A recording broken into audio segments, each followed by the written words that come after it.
Ang bawat sundalo nanunsumpayan sa isang sagradong kodigo. Pero paano kung ang isang general na buong buhay na ipinangako na susundin nito ay siya mismong inaakusahan na sinira ang pinakapundasyon nito? Halina't silipin natin ang kwento sa likod ng isang panunumpa at ng isang mabigat na paratang. Ito po yung owner code ng Philippine Military Academy. Hindi ito basta-bastang motto lang ha. Ito yung absolutong pamantayan ng integridad para sa bawat opisyal. Bawal magsinungaling, bawal mandaya, at bawal mong hayaan na may gumagawa nito sa paligid mo. Ganun kasimple, ganun kabigat. At dito na nga pumapasok yung pinakatanong sa lahat. Anong nangyayari kapag yung mismong general inakusahan na nilabagyang sagradong panunumpa? Ito ang kwento ni retired Major General Romeo Poquiz, isang pagsubok hindi lang sa batas, kundi sa mismong konsepto ng karangalan. Okay, so para masimulan tong lahat, kilalanin muna natin si Major General Romeo Poquiz. Galing siya sa PMA Dimalupig Class of 1981. Fast forward to January 5, 2026, naaresto siya sa NAIA. Ang kaso, inciting to sedition. Diyan nagsisimula ang buong issue. Para maintindihan natin yung bigat ng akusasyon, kailangan nating himayin yung mga detalye. So ano ba talaga yung laman ng kaso? Ano ba yung mga sinasabi ng source material na ginawa raw niya? Tingnan natin yung timeline para magka-idea tayo. Nagsimula yung usok noong October 2025 nung mismong CAFP Chief Browner na yung nagsabi na may recruitment na nangyayari. Pagdating ng November, nagkaroon ng rally yung grupo ni Poquiz. At ayon sa source, dyan na lumabas yung mga panawagan. By January, inaresto na si Poquiz. At the very next day, nagsalita siya at sinabing harassment lang daw lahat.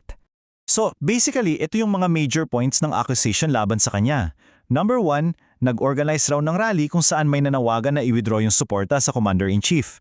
Number 2, nilabag daw yung mismong permit ng rally. Number 3, may direktang recruitment daw sa mga aktibong sundalo. At number 4, nakipag-alyansa raw para mag-destabilize ng gobyerno. Yan ang narrative ng isang panig. Dito na nagiging interesting. Kasi may dalawang version ng kwento na parang tubig at langis, hindi talaga maghahalo. Sa isang banda, yung mga akusasyon. Sa kabila naman, yung mariing pagtanggi. At kitang-kita nyo naman yung pagkakaiba, di ba? Sabi ng source, nanguudyok sa militar. Sagot niya, hindi namin ginagawa yon. Sabi ng source, nagre-recruit para sa coup. Sabi niya, nope, nag-i-express lang kami ng saloobin. Akusasyon, destabilization. Depensa, biktima lang daw siya ng harassment. At para marinig natin mismo mula sa kanya, ito yung exact words niya. Sabi niya, itong kaso ay pangigipit lamang. Isang paraan daw para patahimikin, hindi lang siya, kundi ang lahat ng gustong magsalita laban sa korupsyon. Yan ang kanyang panig ng kwento. Okay, now, let's pivot a bit. Kasi dito, hindi na lang tayo sa legal na kaso titingin.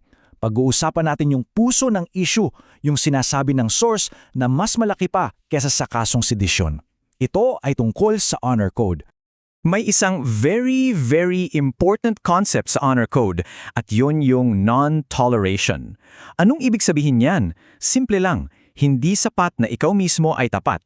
Kung may nakita kang kaklase o kabalyero na nagsinungaling at hinayaan mo lang, kasalanan mo rin. You become complicit. Ganun kahigpit yung sistema. At eto pa ha, tandaan natin na itong Honor Code, hindi lang to para sa mga kadete. Sabi mismo ng PMA, isa itong panghabang buhay na paraan ng pamumuhay. Sumula pagpasok mo sa PMA hanggang sa pagretiro mo, nakatali ka sa panunumpa na yan. At kung kailangan nyo ng example kung gaano kaseryoso to, balik tanaw tayo sa kaso ni Cadet Cudya noong 2014. Ang kasalanan niya, 2 minutes late sa klase. Pero ang ikinabagsak niya, yung sagot niya raw, yung pagpapalusot o quibbling. Ang resultado, na-dismiss sa academy. Kahit salutatorian pa siya. Walang exception. So, yun yung tanong, di ba?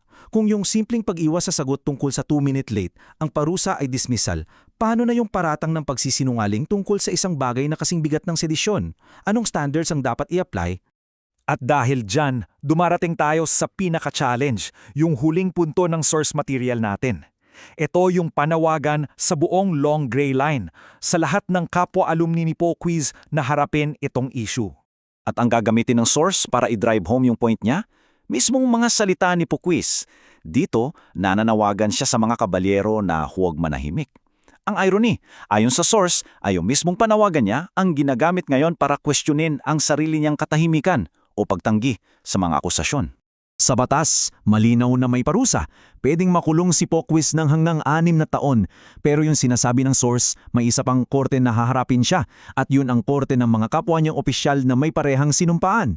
Kaya sa dulo, inuulit ng source na yung issue dito, hindi raw ito tungkol sa politika. It's not about being pro or anti-government. It's about something more fundamental. Yung pinakaunang linya ng kodigo nila, hindi kami nagsisinungaling. Period.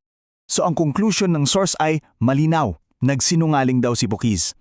At ang huling tanong na iniiwan nito, hindi para sa atin, kundi para sa mga kapwa niya sa PMA, ay ito.